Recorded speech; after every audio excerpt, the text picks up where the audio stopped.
Hey, everybody. Hope everybody's had a good week.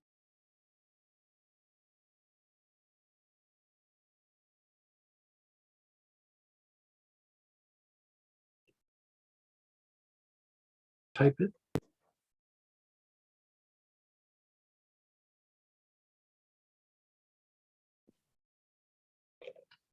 Yeah, go ahead, Cynthia. Hey, Hi. Cynthia. Meat bowling. Okay. Hi, Greg. Hi, Samantha. I have a client who I've been working with for a while. Hey. And she has just been diagnosed with MS. Oh, yeah. Yeah. And Okay. she's got a history of trauma and anxiety and fear. You know, according to her mother, they were all going to die, you know, that kind of fear. And she has a twin. So she wasn't allowed to separate, but yet she wasn't getting her needs met either. So, and she has come so far and does, you know, the energy work. She's taken it upon herself to learn it. And so she treats herself all the time. And she's very interested in the oils. And so I wondered what your experience has been and what you would recommend. How old is she? She's around 50. And how long has she been diagnosed? About a month. Oh, wow. So fresh. Yeah. Very fresh. And she thinks there's some old lesions. And Yeah. so she's probably had it for a while. But Yeah. she has no lesions on her spine, so that's good. And it's the kind that can go into remission. Good. Okay. I know there's yeah, that's a tough one. In years past, the one thing that I used kind of a lot was lemon verbena. You know, it helps to reset the endocrine system. I mean, it does several things, but it seemed to have kind of a supportive effect on people with MS, and you know, emotionally, mentally, and somewhat physically. That was always relatively good, and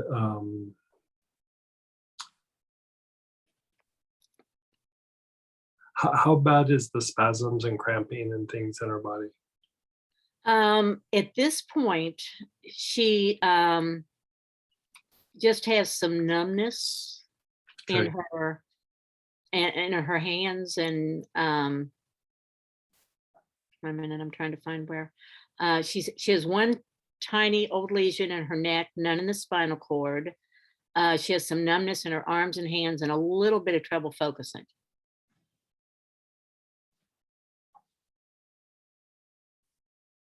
And when they made the diagnosis, they just pumped her full of steroids, you know, like 5 days in a row. And boy, that just threw her for a loop. And she already has anxiety. And so she called a psychiatrist friend that she knew. And I think they gave her something for the anxiety, and that helped.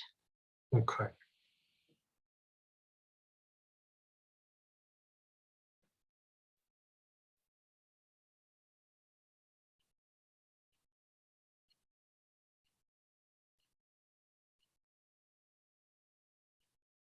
And her husband for Christmas is going to order any oils from you that you recommend. Yeah, like I'm sitting there and just like thinking this out a little bit. Okay.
Well, I would definitely do lemon verbena. Okay. I would also do like either anise or yuzu. And the issue there is it has a balancing effect on the autonomic part of the nervous system. Uzu? Yuzu. And I typed it in the yeah. chat for you. Okay, thank you. Either the anise or the yuzu is going to need to be taken internally. Couple drops in water. You know, the yuzu is like a citrus flavor. The anise would be a little bit of a black licorice flavor. Not that it matters, but both are pretty good.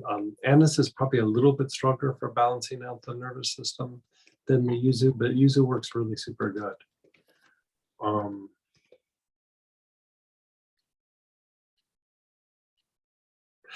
How's her breathing? She has like short breath, rapid breath. Is she prone to anxiety a lot? Oh, and panic attacks and Yeah. and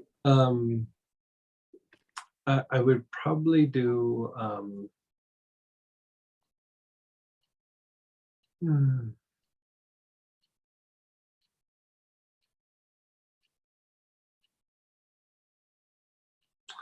I would probably do Langling, okay. followed by the larch. Okay. And the reason to do the two would be the Langling when inhaled will slow down the rapid breathing. Also can be used for like tachycardia and things like that, for the heart. And so if there's an elevated pulse rate, I mean, it won't completely shut it down, but it is calming and soothing to those areas. And then the larch would start to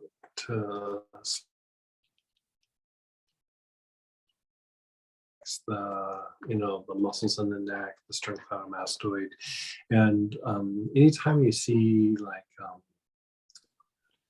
neurological dysfunction of any sorts, you always want to kind of look at the breath, just because the breath is tied to how the nerves flow, both like away from the brain and then back to the brain.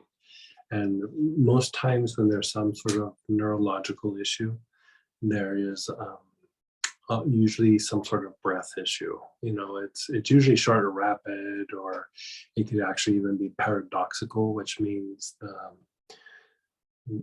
how the muscles work for inhalation have flipped to where it almost functions in the inhalation the way the muscle should do for exhalation, and then vice versa. And so I mean, that's the place to start. I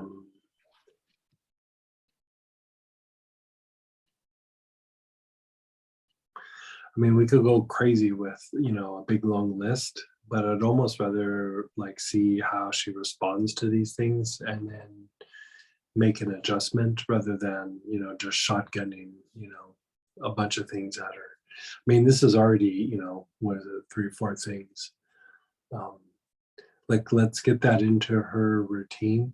I mean, the other thing that you could add that would probably be nice is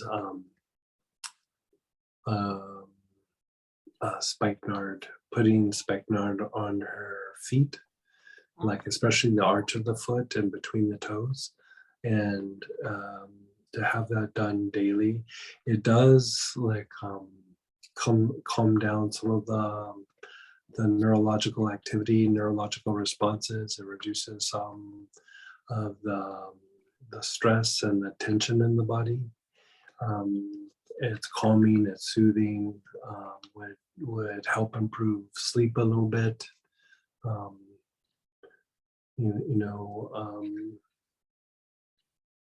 This would be a good place to start. Like, there's going to be more things that need to be done, but you almost want to kind of treat for a little bit and see how they respond. I mean, this is going to be a big picture approach with such a chronic condition.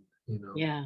Even though it's newly diagnosed, it still falls in the realm of, there is acute versions and chronic versions, but this is going to be long-term treatment. Okay. And so I would start with those things, like lemon verbena is just right off the bat, usually the first go-to thing oil-wise. To inhale? Yeah. Well, no, probably actually, I mean, inhaling's fine, skin is fine, but she probably would be better off taking a few drops internally. Okay. And by a few, like 3 or 4, or? No, like probably 2 drops a day, like, 2 drops in water, just but on a daily basis. Yeah. Okay. Yeah.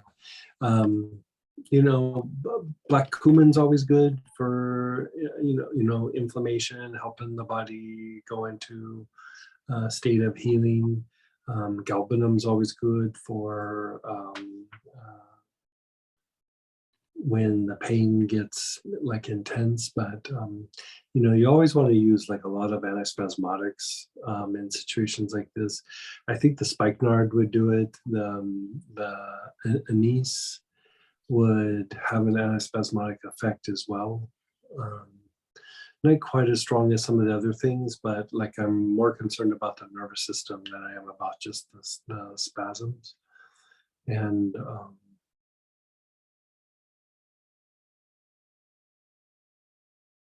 and the breath, like in regulating the breath. I mean, as that starts to get better, there's other things that can be done. But I think the thing too is like when you're dealing with chronic conditions is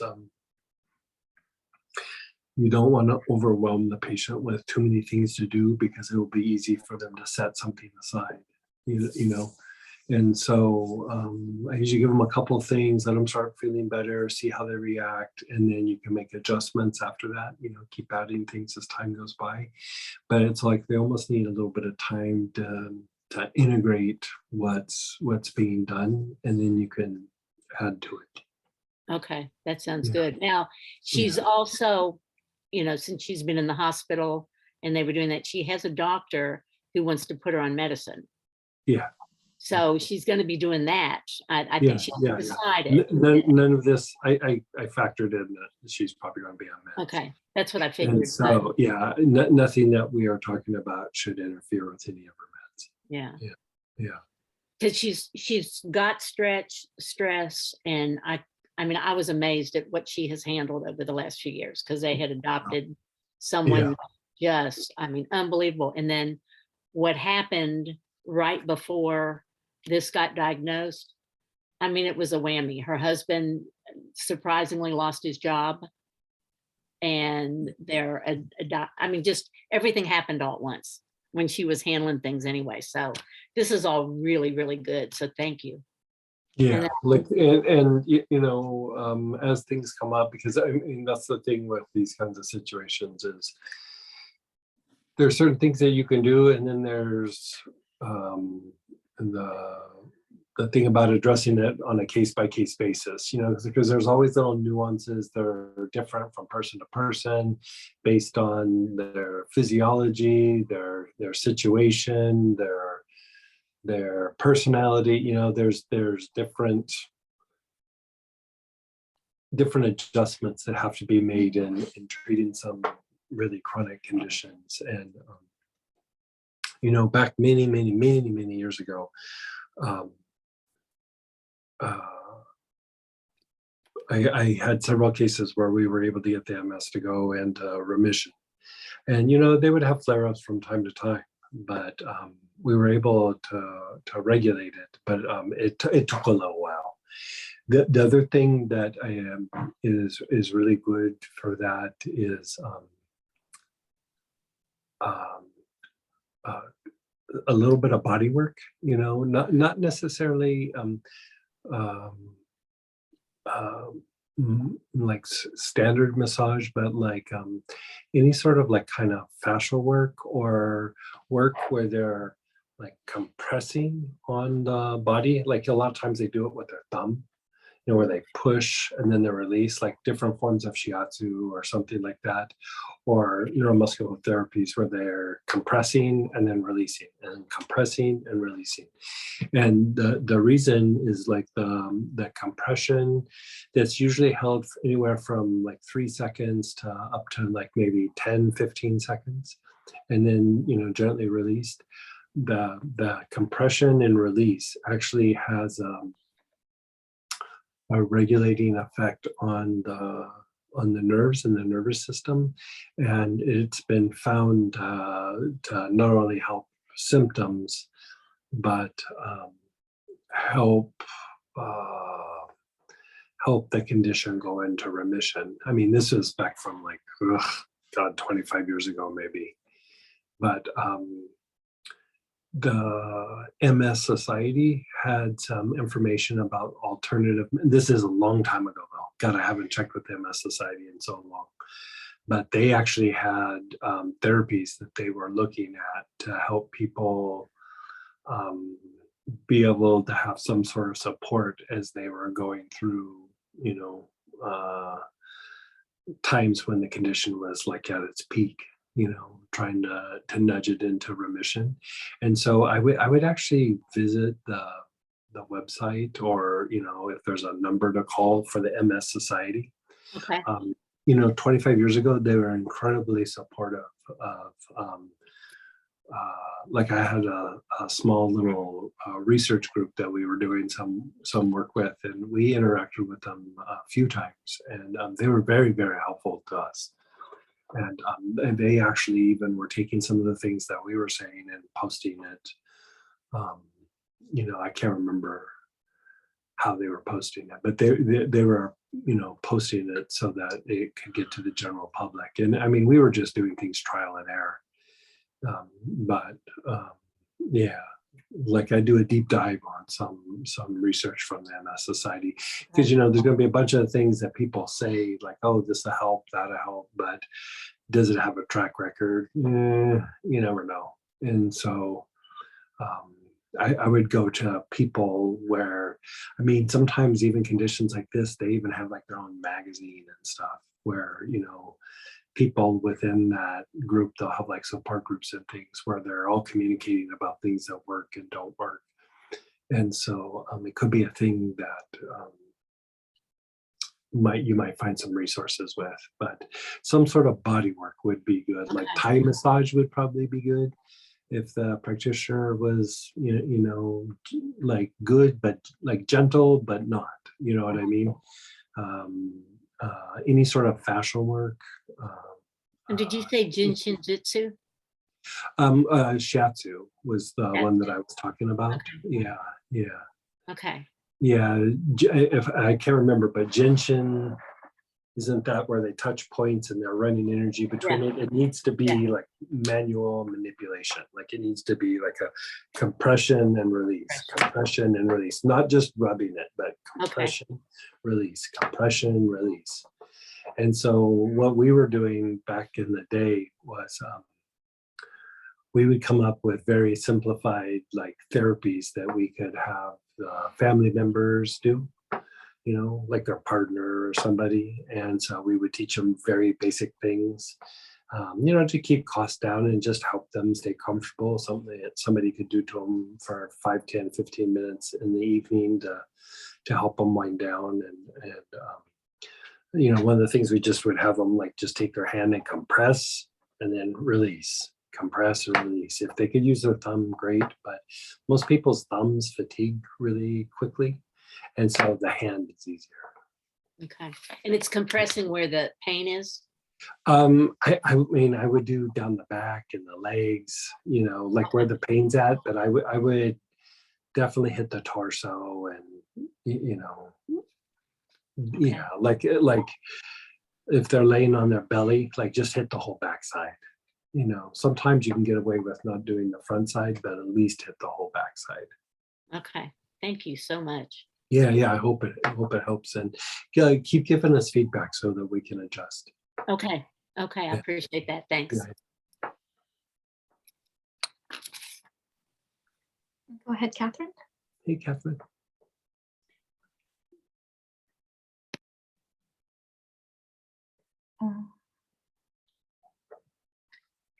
Okay, am I doing this right? Perfect. Yes, we hear you. Okay, hey, first of all, I have to say, you know, I've been doing these oils with you now for about 2.5 years.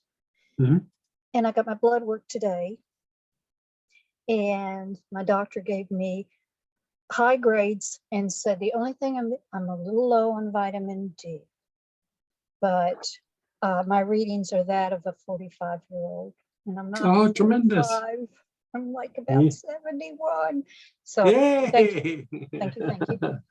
Now, I'm calling on behalf, I'm asking on behalf of my sister. Okay, She's, so you're just low on vitamin D. Did they give you a supplement, or you're just going to do a little extra sun, or like how are you going to? the guy gave me A supplement. Yeah. But And now do you my do sister, you have a blood sugar issue or anything like that? no, I'm good. I'm good Okay, on all of that. good. Okay. Yeah. My sister, on the other hand, is not. Okay. She had COVID this year. In 2000, I'm gonna go down a list of things.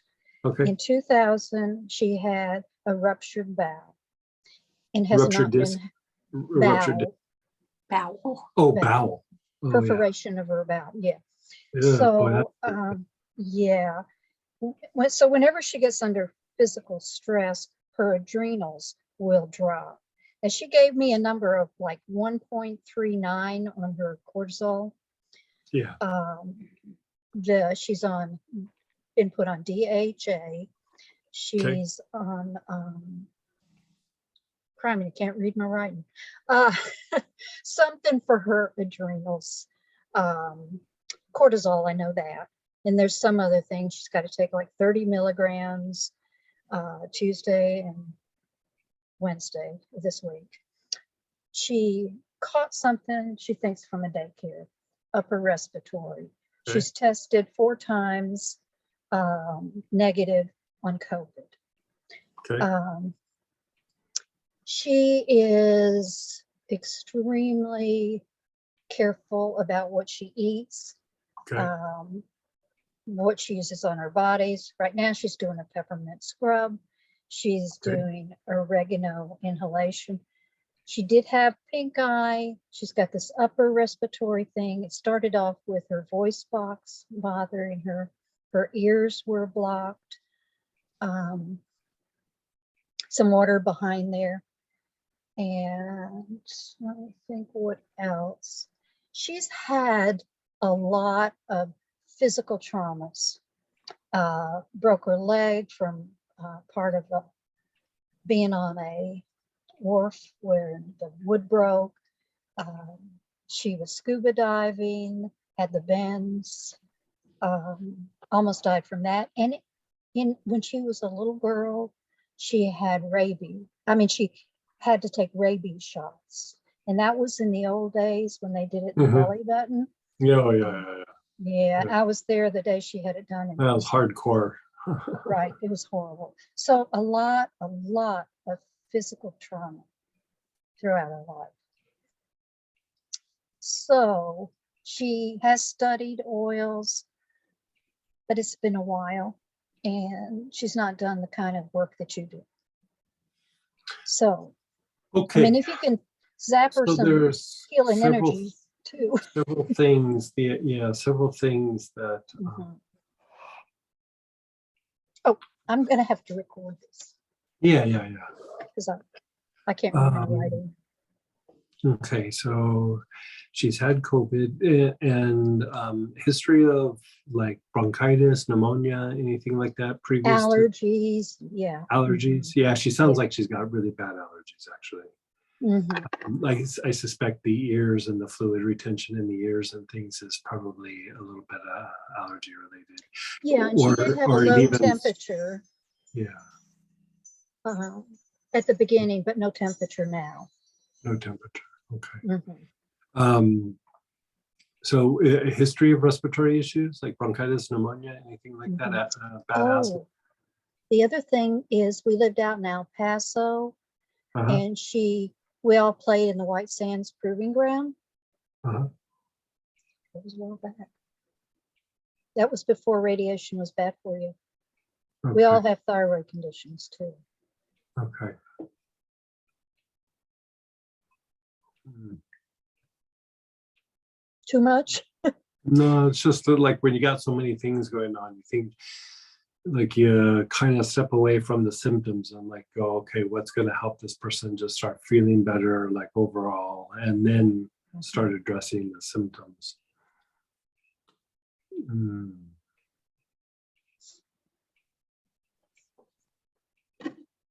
Hmm. And so you said she's using peppermint on her skin, and then Yes. she's inhaling oregano. Uh-huh. We're doing something with it. Yeah. Mhm.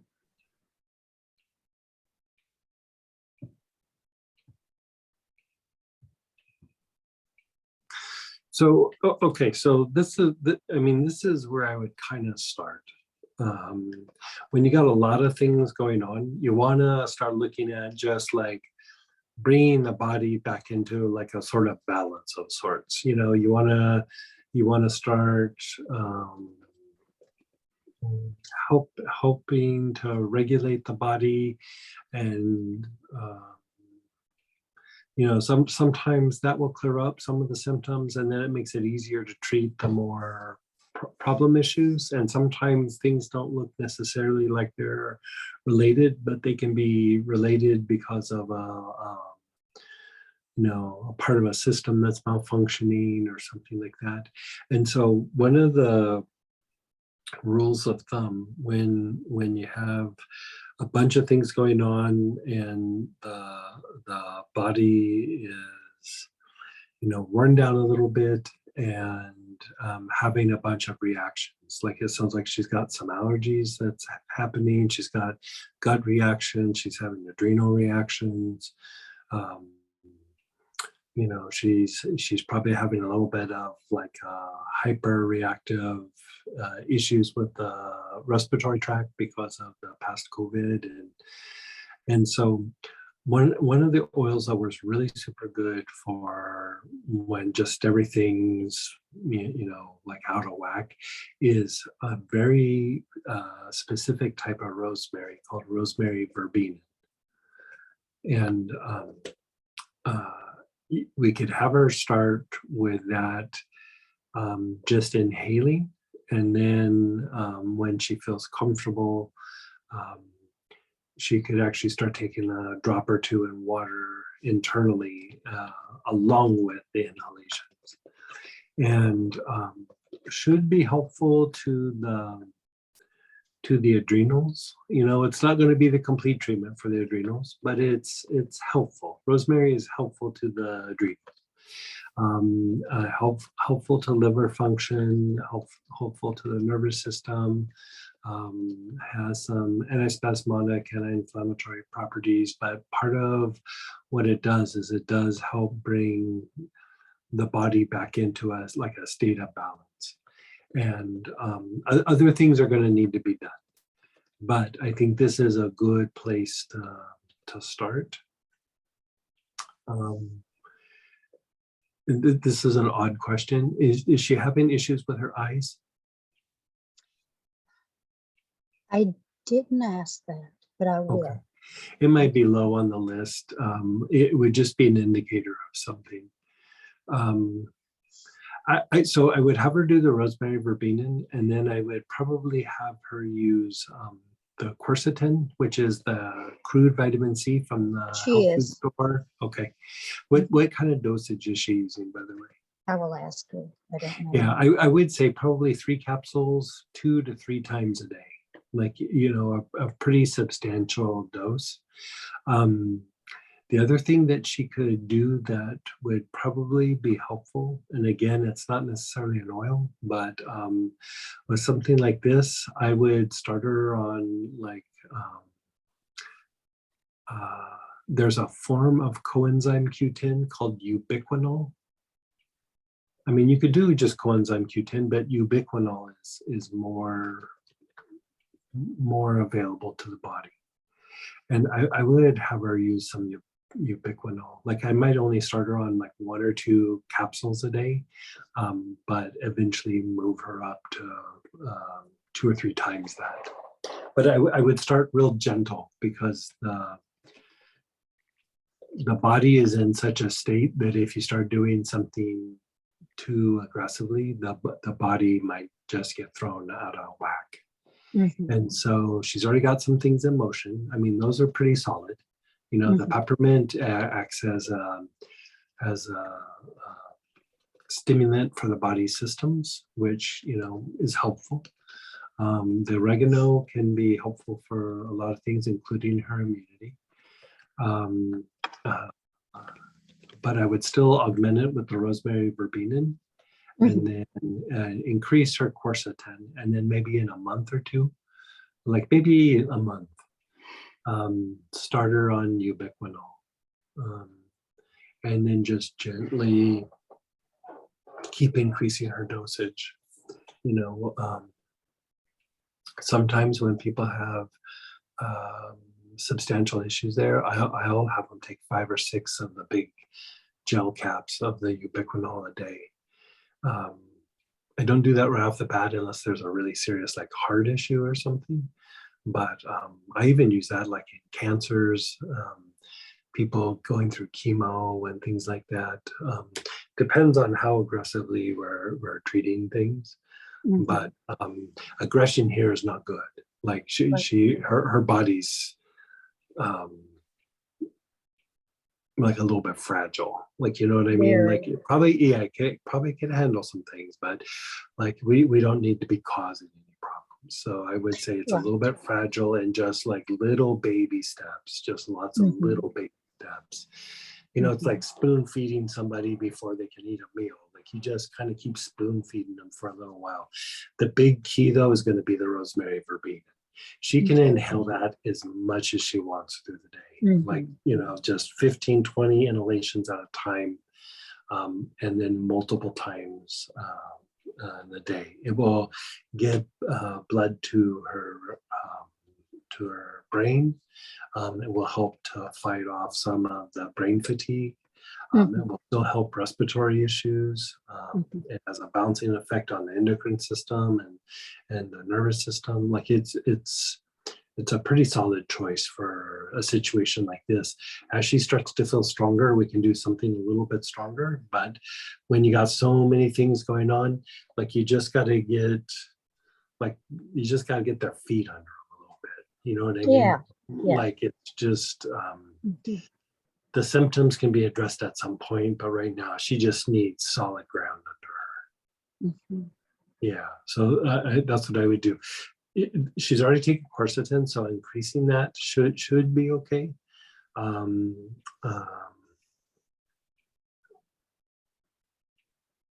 There's stronger things that we could do about the ears and everything, but it's like almost I can check back next week.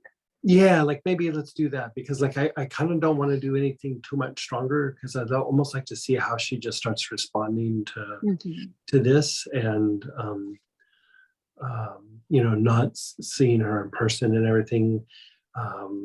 Just by what you're describing, she sounds kind of like her body's kind of fragile right now, and I would do. It's better Multiple to do black back surgeries. I forgot to add that. Yeah, the ruptured bowels, that's pretty That's the significant. biggest. Yeah, like it's hard for somebody to come back from that. I mean, they just never are quite the same after. You can still clean things up. As things get a little bit better, we can do some work on the thing that I would do to reduce some of the mucus and the inflammation in the ear canals and things would also be just as good for lymphatic function and cleaning up the gut. Like we'd almost be doing both things at once. But I think she's actually a little too fragile right now to even do it. Like a week or two of treatment, she probably could start doing some of this. But I would say get the Rosemary Verbena under her. Mm-hmm. Like a not regular rosemary, like or the camphor, like the verbena. Gotcha. Yeah. Thank you. You're so welcome. Keep us posted too. Absolutely. Thank you. And then go ahead, Marianne, and then Kathy. Hey, man. Hey, just a quick question. Yes. Can you ingest chakra root cleanser? Probably better not to. I mean, it does have a bunch of mugwort in it, and other than that, oh, it's got hyssop in it too, and so Why I'm asking Mhm. is I thought I was picking up the black cumin, and I picked up the chakra root cleanser by mistake. Oh, if you did it once or twice, It tasted awful, Yeah, and yeah. I realized yeah, don't worry about it. Just don't do it often. Yeah, no. yeah. Oh, I've done that too. Like I grabbed the wrong oil and went, yeah, and yeah, Thank you. yeah. So, And go ahead, Kathy. hey, Kathy. Hi, this is a very odd question, but it just I thought of it. I went to India about Mhm. 20 years ago, Mhm. and it was by the Sharda River. I'm not sure if you're familiar. I didn't know where it was, but it was on the foothills of Nepal, kind of that border, and the Sharda River. And they gave me a succulent. It seemed kind of like a succulent, but it was a plant, Mhm. and I've never smelled anything like it. I still remember it. It was just the most amazing, unusual scent. I didn't know if you'd have any idea what it was, if there's any oils. We get a bunch of stuff out of Nepal and India. You have any idea what that is? I can't think of. Yeah. It was just the most unusual. I've never forgotten it. It was a one-time Yeah, thing. I do have some weird oils from there, but none of them sound like that. There's somebody I can ask. It was He- floral. He's actually in Nepal right now, so I won't be able to ask him until he gets back. Okay. And so I can ask him when he gets back, though. What was It the was, river it was name a again? floral smell, but I don't remember it looking like a flower. I don't remember what it looks like, but it seemed almost like something a little more succulent. Of course, 20 years ago, the memory. But Yeah. it was just the most unusual, beautiful fragrance. So What was the river called again, Kathy? what was I'm what? thinking- What was the river. river called? Sharda, Sharda, I believe, the Sharda River. And I was in an ashram, somebody I had met there just along the river. It was just a very beautiful experience. And they gave me this and it just topped off the whole thing. I'm like, oh. Hmm. So, Yeah, I'll ask him when he gets back from Nepal. okay, thank you. And then on another note, I had remembered and I ordered it, the Rosalina. You had said you put it on your feet all the time. Your slippers even smelled like it. And I don't remember why, except that at the So time. okay, so Rosalina is good for several things, but the two big things that jump out is we'll talk about the other one first, and then we'll talk about why putting it on your feet is like sometimes if you put it in like lotion or massage oil and rub it like on your chest and shoulders and things, it helps to relax the muscles, the skeletal muscles associated with respiration, with your breath. And so what happens sometimes with those muscles is you know, it's just like if you were running a bunch and you overdid it, your legs would cramp and things like that. The same can happen with the muscles that aid in respiration. And so it's very good for that. And like with little children, up till about age 10 or 11, you mix like equal parts of Rosalina with Spanish marjoram, and, you know, again, massage oil or lotion and rub it on their chest, neck, and it's a way to even just treat general respiratory issues, just because it's so soothing on the chest muscles and everything. The reason to put it on your feet is when your feet get excessively cold or excessively hot or sweaty, it sends signals through the neurotransmitters through the body, and it will impact your response to basically your immune response to viruses, bacteria, things in the environment. And so you're wanting to keep your feet warm, but not, you know, super hot and sweaty. And, you know, you want to keep them cool enough to where they're not sweaty, but they're not cold.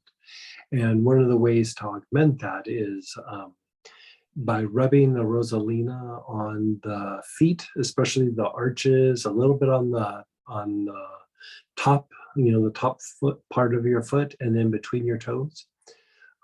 It helps to regulate those neurotransmitters and helps with the respiration and your immune response. And so it doesn't diminish the immune response, and in fact, actually strengthens the immune response by going through and doing that. And so if you do that on a regular basis, especially through the wintertime when it's cold and flu season, it's just another way to boost your immunity and make you less likely or less susceptible to contagious diseases. You know, anything that's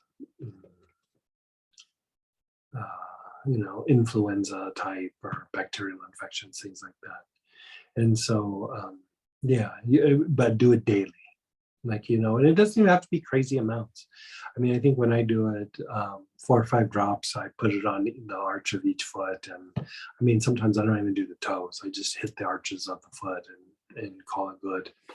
And so when I first started doing it, I was actually putting an ointment and doing the whole feet. And it started to be a little bit too much of a ordeal at night. You know, I'd be busy and then winding down, wanting to go to bed. And so I just got to where I would just put several drops on the bottom of my foot and just call it good.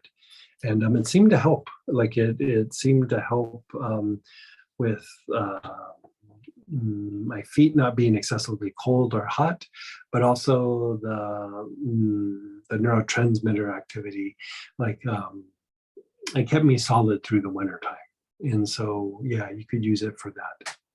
Now I have Raynaud's, and so my feet tend to be cold. So that's probably why I noted that. So Yeah. is there anything that can help Raynaud's? I just figured I mean, that's just something you have and it doesn't hurt me. For that, I mean, you can always look at like antispasmodics like marjoram. Sometimes if there's circulation issues, you could always use something like black pepper. But you know, one of the ones that I like to use for circulation stuff like that is pink pepper, and it's not as super stimulating to the circulation, because the issue with the legs and feet is that if you overstimulate a bunch of circulation there, sometimes you can have a little bit of like pooling of the blood before it moves up. Like, you know, you might not have great return right off the bat. So you could mix it with a little bit of cedar or something like that to help with circulation. But the pink pepper, it stimulates some circulation. It's still very gentle. It's not really very hot. Black pepper isn't hot like cinnamon, but it still causes a lot of circulation stimulation. The other thing that pink pepper is really good for is it's very good for strengthening the immune system. It's still a good antispasmodic, and it actually helps to release the fascia, the soft tissue, which allows for better movement of blood to and from the legs, better nerve function, better lymphatic function. Helps everything feel a little bit better. Do you have pink pepper oil? Because I don't know. If Oh I've- yeah. Yeah. Mhm. Okay. Yeah, And yeah. would you put it Yeah, on I your have feet? pink, white, and black. Oh, And okay. so, the black and the white are a little bit stronger circulatory stimulants. The pink has some stimulating properties to circulation, but much softer, much cooler, and a bit better for releasing and relaxing the fascia. And so, one of the things that I do is I put pink pepper and witch hazel, and then and then shake it up, and then I apply it to like my hamstrings and calves and like my hips, and it just helps to unwind the tension in the hamstrings. Just for me, my hamstrings are really super tight from when I was young, and getting therapy and everything, it's helped, but I mean, nothing has helped great. But I've been doing these routines with different oils, like the pink pepper and the trigger point oils, and putting them on with witch hazel, which is a really good solvent. I mean, alcohol works really good, vinegar works really good, but witch hazel, it hits the fascia well. Like it hits the fascia really well. And so the combination of that, it taking the tension out of the hamstrings actually helps improve the adrenal function usually, and it takes some of the tension out of the low back. And so for women, it could offset the years of wearing high heels, for example.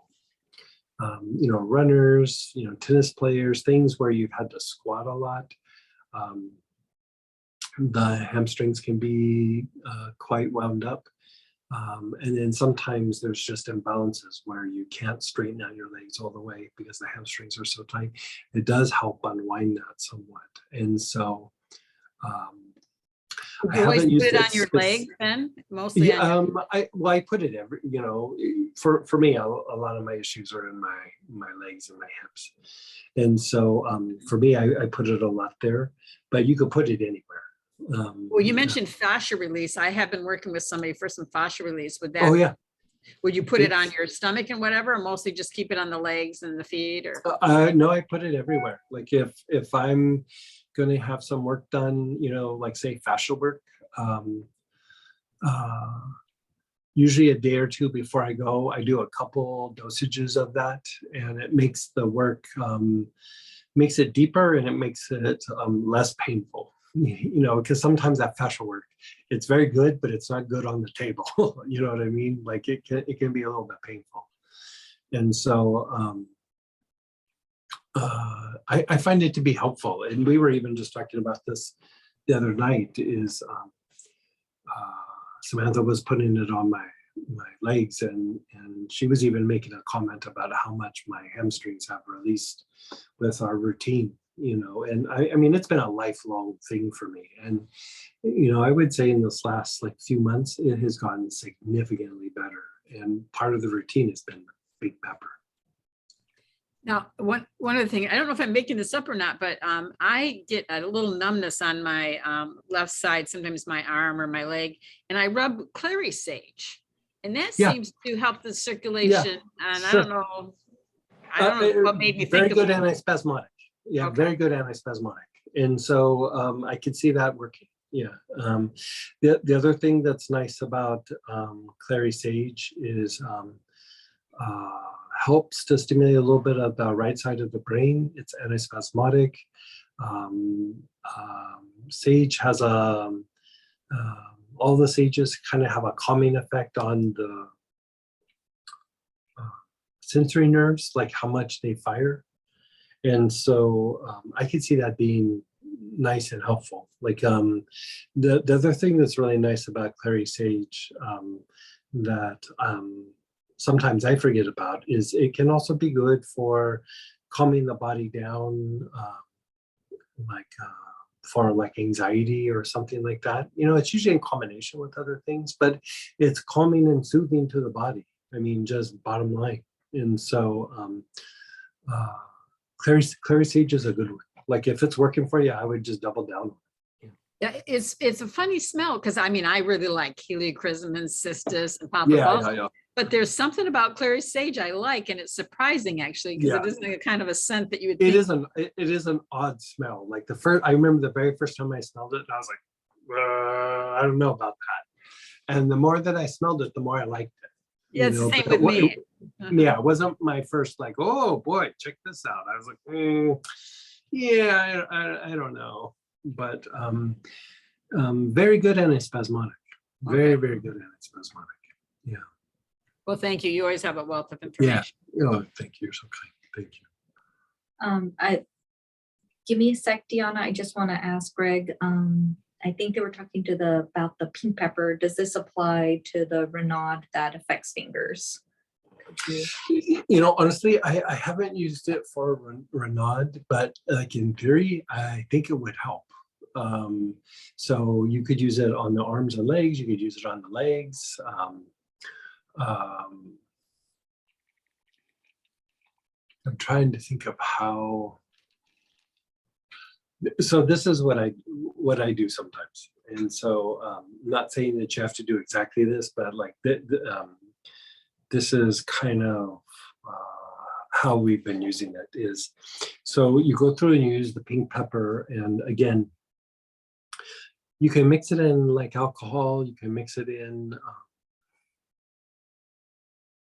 vinegar, or like for this particular application, I really like the witch hazel because it's hitting the fascia, right? It's the witch hazel is a little bit better for doing deeper like fascia work.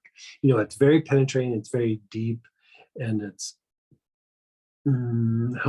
just by itself helps to release fascia a little bit. And so I put the pink pepper on and we let it dry.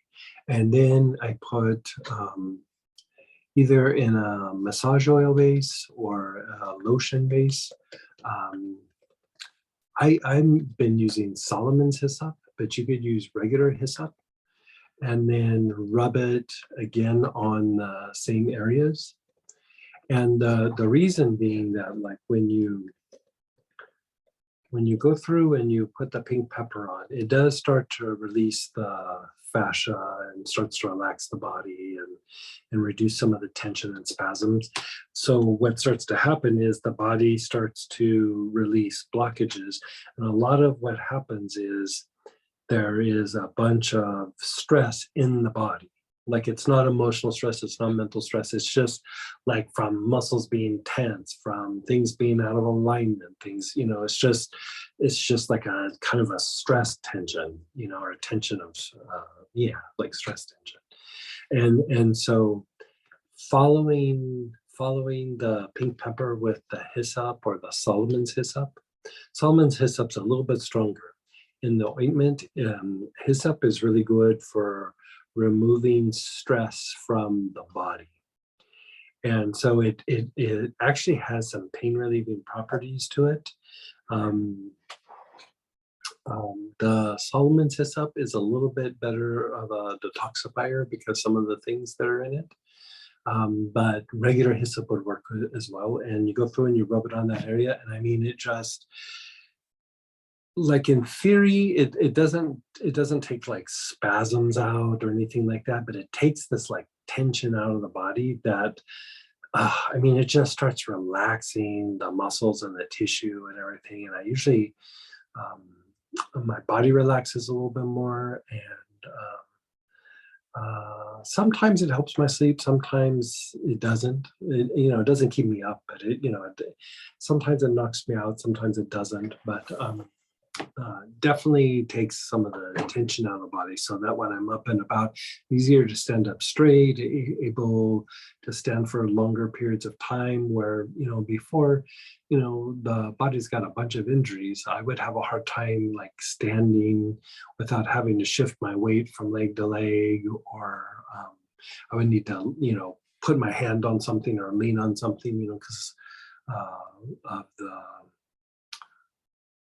the bone on bone in the low back. I have several spots that are bone on bone, and taking the tension out of the hamstrings and everything, I have reduced the tensions substantially, where I don't even feel the need to stick my hand out and prop myself up a little bit. And I mean, that's been going on since I was in my 20s.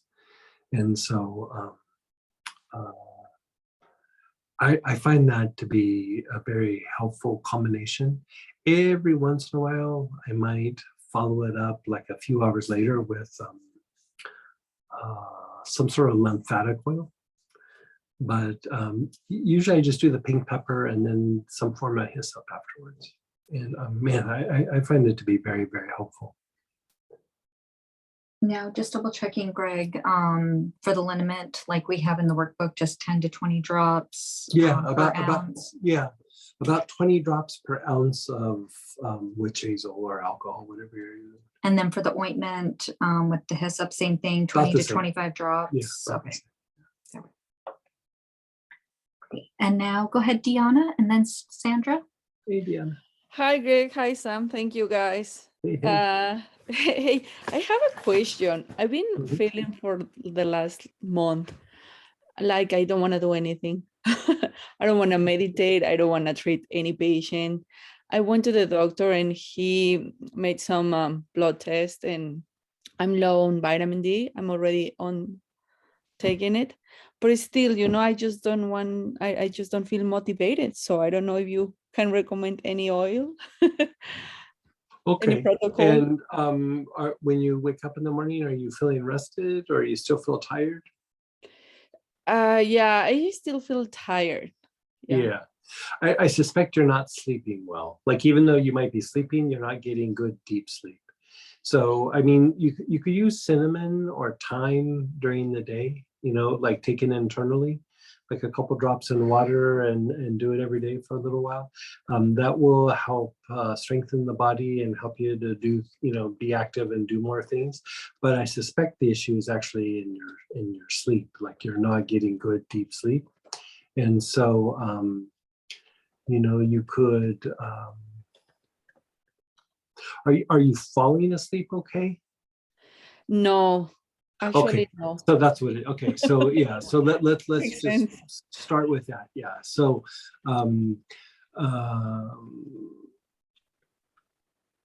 like you have a hard time letting go, like you have a hard time relaxing, you get fidgety, like what starts to happen? Well, I think that, like right now I'm in Tennessee and it gets dark like at 5 p.m. and my brain tells me it's time for me to sleep, but I don't Yes. want to. And then I Right. go to bed like super late at 12. Right. And probably I'm messing up with my own schedule. I usually go to bed at 10, but right now it's 12 Right. or 1, and yeah, it's Okay. bad. So let's see here.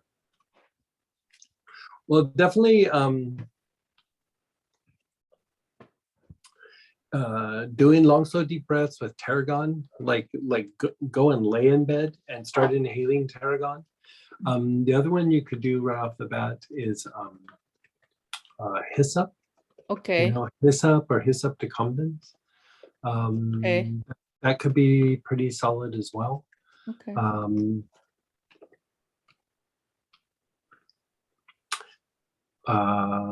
The other one,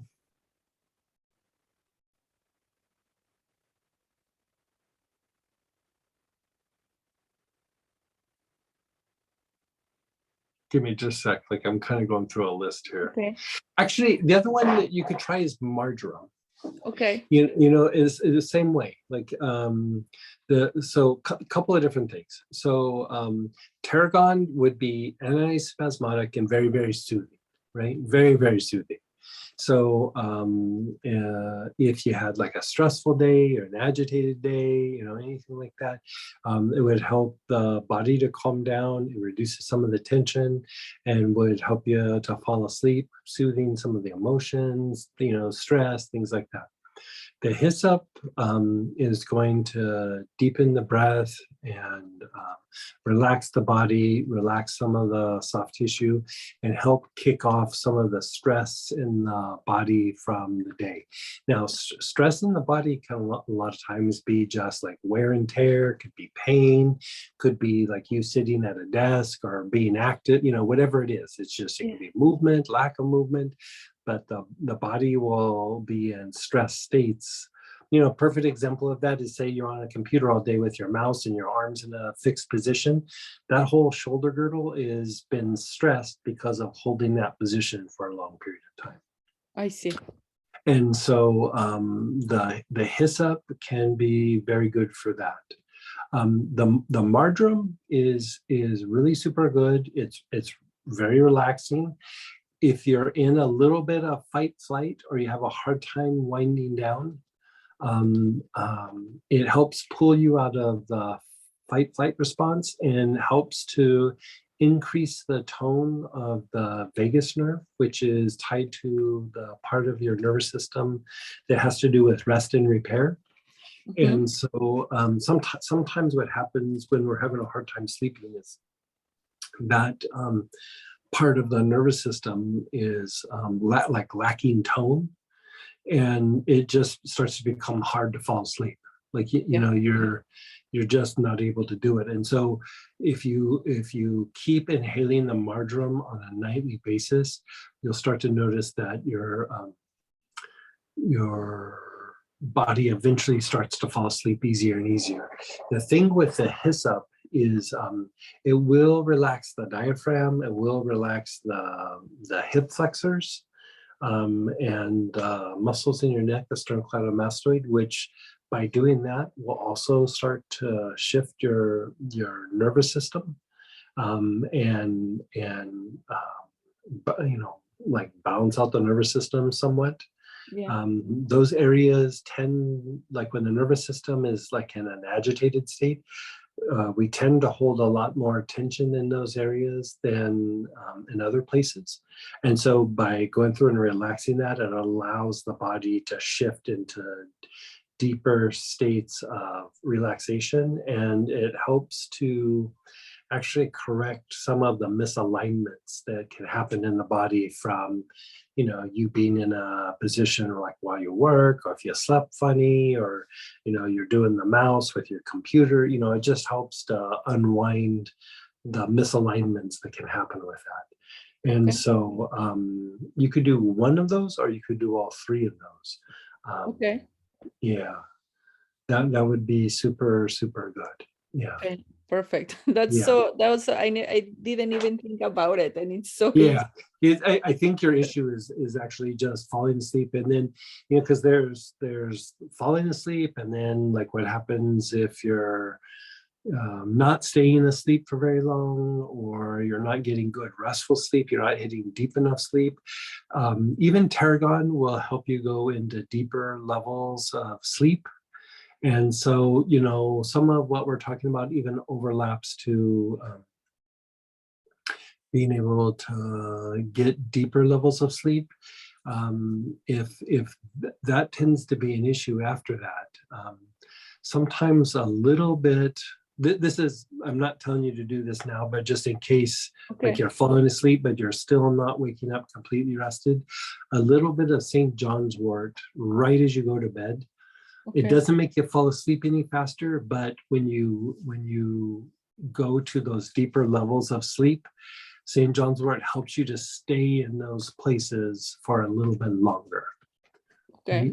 So the other one that you could throw in the mix if you needed to is just some mugwort, like right before you go to bed. Sometimes that shift you out of your. Do you sit and think a lot at night before you go to bed? Yeah, I think every day. Yeah. Okay. So the the mugwort might even be a little bit more helpful to you too, because it will shift you out of your head. Like, you know what I mean? Like sometimes, like if I read a book right before I go to bed, I can't stop thinking about what I read. And then I Yeah, can't sleep. And so the mugwort kicks you out of that side of your brain. perfect. Yeah. Okay, that's So sounds good. Thank you so much, Greg. you're Thank so you. welcome. Have Yeah, a enjoy Tennessee. Yeah. bye. Go ahead, Sandra. Hey, Sandra. Hi, Greg. The discussion of clary sage kind of triggered another question I had for you. I have a client who's had 2 operations on the right side of her brain for an aneurysm. She also has amazing amounts of anxiety for other reasons. And so when you said clary sage was stimulated the right side of the brain, we may be talking about 2 different things here, because her problem is organic. So I was wondering if the clary sage would be of any help to her. So she had two aneurysms? 2 aneurysms on the right side of her brain and 2 operations. And since then, she's lost a lot of memory. And that's what she wants me to work on. And I've had difficulty. I'm really not sure exactly what to do about that situation. Okay, so so I'm going to say one oil, and then I'm going to say let's not use this oil, but I just want to throw it in the mix, and then we're going to talk about the two to use, right? Okay, all right. So the very first one that normally would be something that you would use for like brain fatigue, or if something was not working on one side or the other, you know, is rosemary. And rosemary is very good about getting circulations to the brain, and you know, it's a cephalic. It moves blood up towards the head. I would probably hold off on that one. Like, so if you start dabbling with something, set that one aside for a little bit. The Sure. 2 that I would use is I would use petitgrain. Like Okay. Petitgrain, petitgrain, which is basically the leaves of citrus, right? It's usually orange, but there's different kinds of petitgrain. Mhm. And very good for brain function. It's very good for confusion. It's very good for helping to clear up the mind, so to speak. And I would use that in conjunction with basil. Oh. And just regular basil. Like holy basil would be okay, but regular basil would be a bit better. And the reason being, again, the basil is, you know, it's antispasmodic. You know, it does a bunch of things, but the thing that it's really good for, it is a mental stimulant. It's a stimulant to the brain and to brain function. And so just like, you know, if you wanted to stimulate circulation, you would use certain things. Like when you want to stimulate brain function, basil is just super invaluable. And you could get away with both of those just by doing inhalation. You know, if she wanted to take a couple drops of the basil internally, that would be okay. Same with the petitgrain, but you probably could just do inhalation, and she could do it as much as she wanted through the day. If she wanted to do 25 inhalations 4 or 5 times a day, you know, let her have at it. You know, but it should help her to be more focused. It should help her cognitive function somewhat. The other one that, I mean, this sounds like a little bit odd, but I would take the basil and I would apply it to her shins. And it's an odd thing. Like when you take tension out of the area like below the knees, it has an oddly soothing effect on the body and emotions and the mind. And different things can be applied to the shin for doing that. Sometimes I use myrrh, sometimes I use galbanum, but I really like putting basil on the shins. Can be very helpful. You could have her also put the petitgrain on the soles of her feet, the one that I use there a lot is spikenard. Spikenard would be better, but you know, if you're just trying to get by with maybe those couple oils, have her do the petitgrain instead. Okay, But spikenard would be ideal. okay, But you know, and like every night before she goes to bed, have her rub some spikenard on the arch of her foot, several drops on each shin. She can mix it in with a little lotion. A lot of times I put it in a like alcohol or witch hazel, and or you know, whatever you want to use, and then make a spray and then spray it down the shin. Works equally as well. And then the inhalation can be all throughout the day. all right. So that's good information. So you don't think clary sage would have? I any- think clary sage could be okay. Like you said, like because of the organic issues, I mean, it wouldn't hurt, but I'm not sure how much it would help. Like I think you like the petitgrain is going to help the brain overall. It would help the brain to detoxify a little bit. Okay. You know, just sometimes there's just like how we have lymphatic function in our body. Like sometimes the brain doesn't detoxify quite as much as it should, and so there's stronger things to do with that. But I would definitely start with the petitgrain and the basil. Just to get cognitive functions up and going, you know, neurological functions up and going and everything, and then get the body in a bit more of a relaxed state with the application down on the shin and the feet, Okay. and see what happens there. Sometimes the issue, like the inability to like bounce back after something like that, is because of like fatigue. Like you know, it's like the body goes through such a stress state that the body just has a hard time shaking it off. You know what I mean? Basil is really good for offsetting the effects of stress, especially on the brain. Oh, Like especially on the brain. Like there's probably nothing better than basil. wow. Yeah. And so, I mean, that would kind of be my go-to thing whenever somebody's really had a serious, like, you know, brain issue or something. Even if basil isn't one of the very first things I use, it's in the mix at some point. So would basil also be good for anyone? I mean, I also have Yeah. clients Oh who yeah. are I use basil. older all the time. and feel like they're losing it a little bit. So you think Yeah. that would be a good thing? Now, for other people, you can mix rosemary in there as well. Okay, But just with this person, I would hold off on the rosemary for a little. okay, Like I would just double down on the basil and the petitgrain. Yeah, but yeah, anybody could benefit from the use of basil, petitgrain. Yeah, like if you had to choose one, though, basil. Like Basil. basil is just for mental stress, for stress on the brain, for just cognitive functions and abilities. It's like a mental stimulant, you know. But not like caffeine. It jumpstarts mental processes, and so yeah, super good to use in cases like this. all right. Thank you so much. You're so welcome. You're so welcome. Back to the pink pepper, would the pink pepper treatment with the hyssop be useful for sciatica as well? I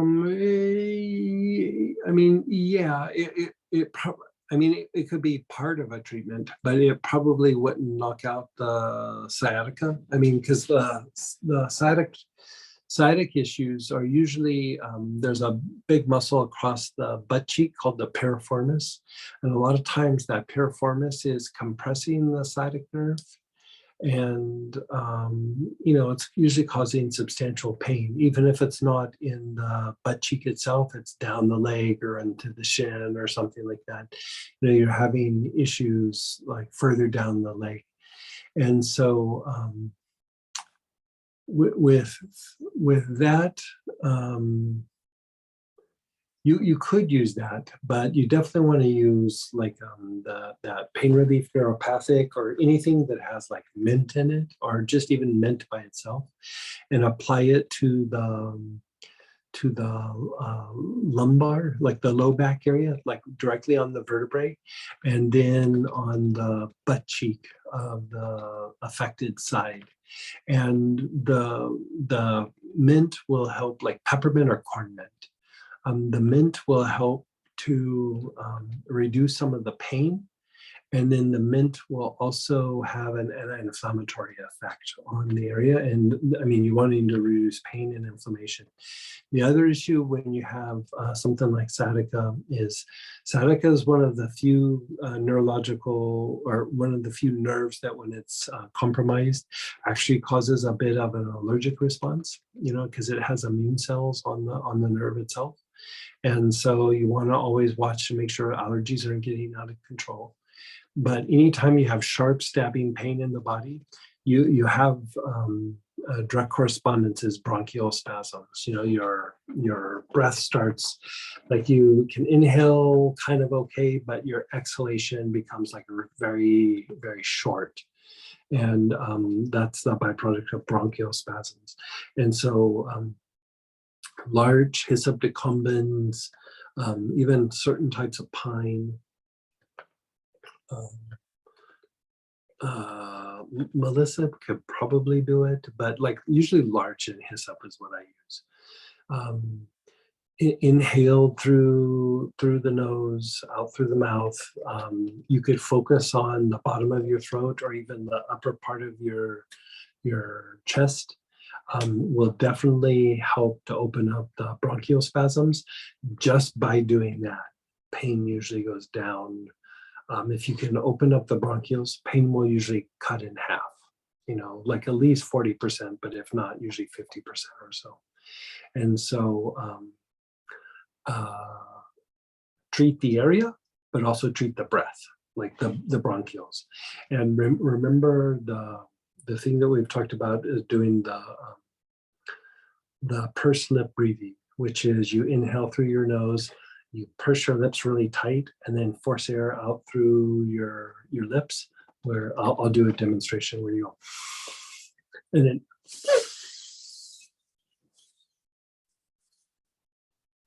you're basically having to really work hard to push the air out between the lips, and it takes a while, right? When you do that, you're manually opening up the bronchioles. You're taking them out of spasm. And so, you know, you inhale, do that a couple of times, the pursed lip breathing, and then inhale again, and then hold your breath, and then turn side to side, you know, like really turn side to side. Helps to loosen up the diaphragm and some of the muscles in the neck, and then do a couple more of the pursed lip breathing. In between, do inhalations with the larch or the hyssop. And the bronchioles will open up quite substantially. The nerve pain in the hip will go down. Yeah. Sciatica takes a little while to treat because you're needing to calm down the nerve inflammation, and you're needing then to also relax that muscle that's across the butt cheek. And so sometimes that muscle is being aggravated because the nerve is compromised already a little bit. And so by going through and doing this combination usually helps pretty substantially. The other thing that we usually do is if the legs are agitated, is we put that birch complex usually on the legs, and then you could put marjoram and either alcohol or massage oil and rub it on the legs to take some of the tension and spasms out of the legs, especially if the legs get fidgety at night, you know, when you lay down. That can be helpful as well. Yeah.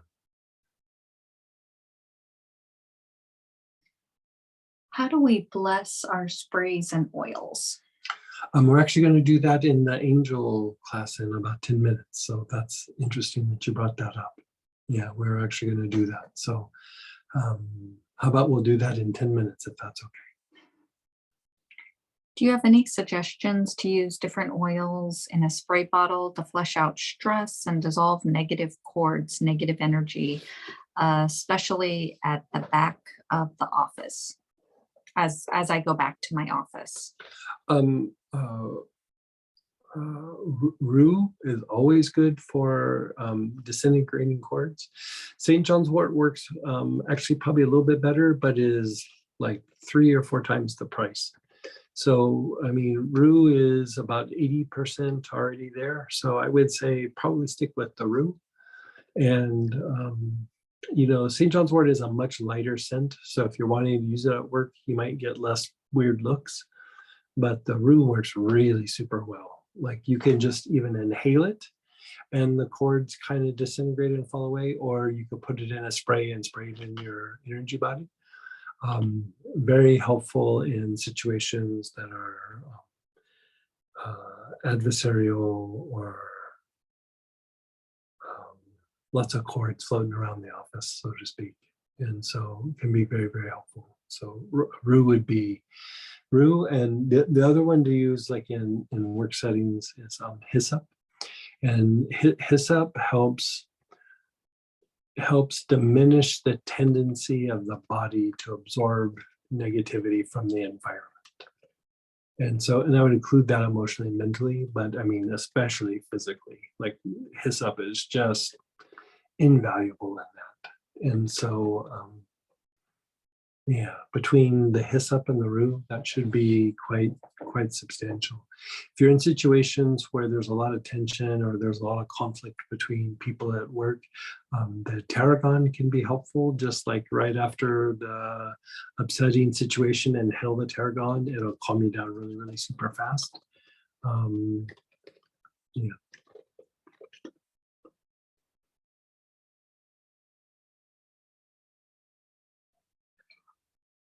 So back to Catherine Corson, you know, you answered about her sister. She goes, I forgot to mention that my sister has chronic pain. Also, she had the air conditioning ducts cleaned out and she got mold as well. Yeah. So, something's causing a bunch of that allergies and stuff. So that makes sense. Yeah. The pain, is it sharp pain or dull achy pain? Do we know?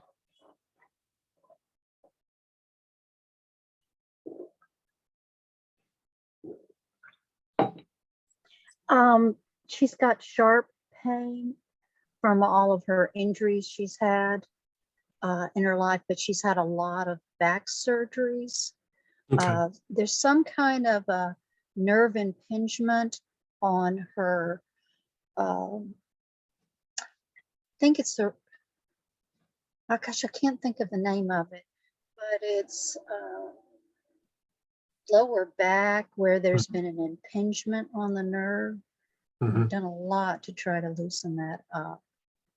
Yeah, the mint applied to that area should be a little bit helpful. Marjoram also applied to that area can loosen up some of the spinal muscles, but you know, we have her doing the Rosemary Verbena, right? That's the one we're talking about, the one with Rosemary Verbena, right? Okay. Yeah. So the next follow-up based on this information would be to use some hyssop decumbens, something like that, where you're starting to take the long, slow, deep breaths and again, relax the diaphragm and the bronchioles. Okay. And anytime you relax the diaphragm, you're starting to take pressure off the spinal nerves, because like when you relax the diaphragm, it actually relaxes the muscles along the spine. You know, there's a direct correspondence. Tight diaphragm means tight spinal muscles. And so the little paraspinals, you know, the ones that go in between the vertebrae, the multifidae. And so whenever you start to deepen the breath and relax the diaphragm, that can be very, very helpful. Yeah. I'd still probably just start her with the Rosemary Verbena for a little bit, and then maybe after a week or so, you could do the hyssop. But you know, you would still do the rosemary, but Mhm. you could add hyssop into the mix. But at first I would just do the rosemary verbena. Will do. Yeah. Awesome. Thank you. You're so welcome. Is basil on the shins soothing before sleep or stimulating to the brain and would keep you awake? I find it to be soothing. Like if I need to think, it's helpful, but if I'm wanting to relax, it's helpful for that as well. Like it's not stimulating like how caffeine is stimulating, but it makes, over a period of time, it makes the mind sharper.